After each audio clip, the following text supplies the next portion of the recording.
Coach Emily Hansen, has she kind of exceeded your expectations thus far? Well, we kind of joked about it today. She'll be up here in a minute, but we recruited her as a defender, center back, and I don't think she ever felt or dreamed that she would be an offensive player of the week for anything. But no, she's done a great job. She played a lot for us last year. We kind of put her in the midfield role, and she's done a great job there too. So I think she's met my expectations, and we're still working on that exceeding. Dayton, California, BYU. You're in this stand.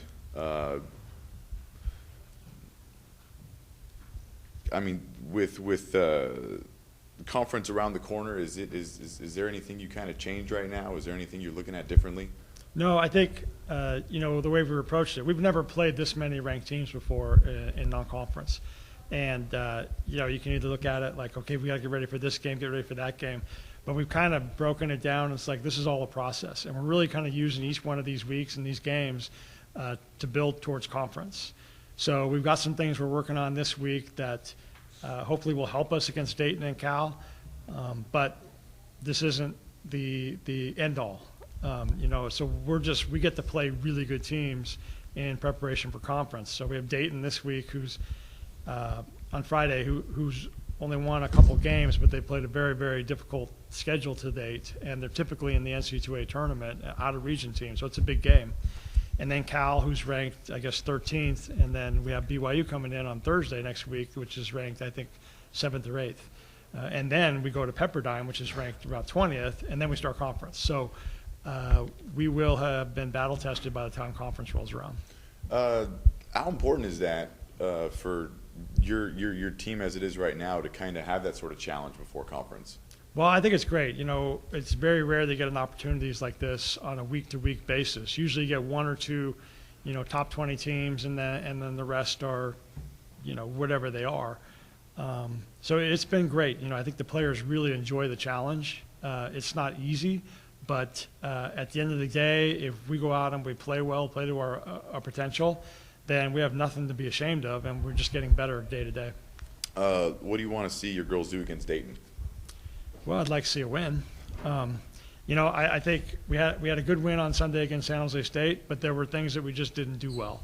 So I would like to see us clean those things up a little bit, stay a little more connected in the attack, and defend a little bit better collectively and put away our chances.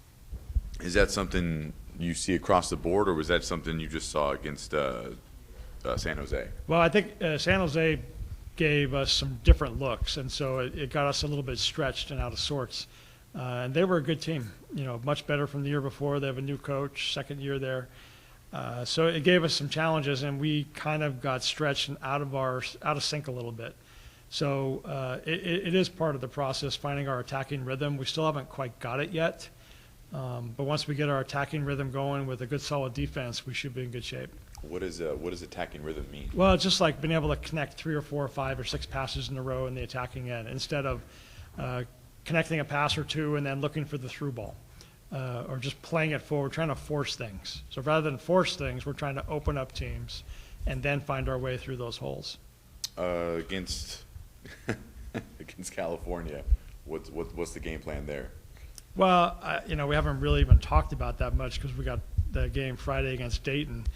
But they're a very good team like Stanford is in Virginia, and they've played some very difficult opponents and won this year too.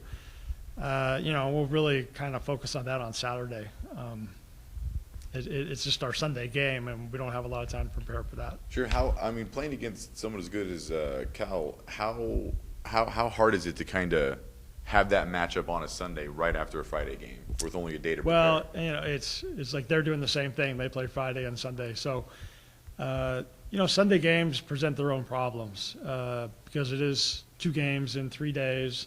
It's typically warmer. It's during the middle of the day. So there tends to be a little, not lazy, but it's just kind of a lazy Sunday game, and so that's a challenge in itself. So we're both presented with that, and so it's just a matter of we got to come out and just play, and we've got a very deep bench. So players that maybe didn't play much or at all on Friday may contribute a lot on Sunday.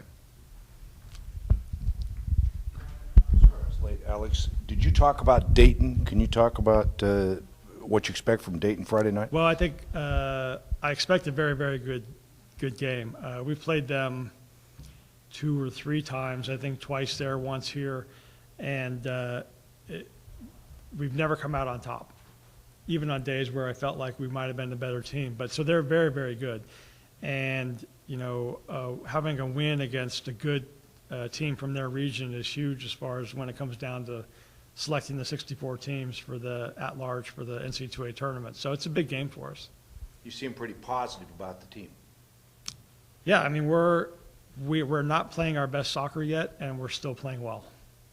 So we still have a big upside. And like I said, we have, you know, 4 more games before we get in the conference, and they're very good games. So we'll definitely be battle tested, and I think we'll be in good shape by the time October 1st rolls around at Davis.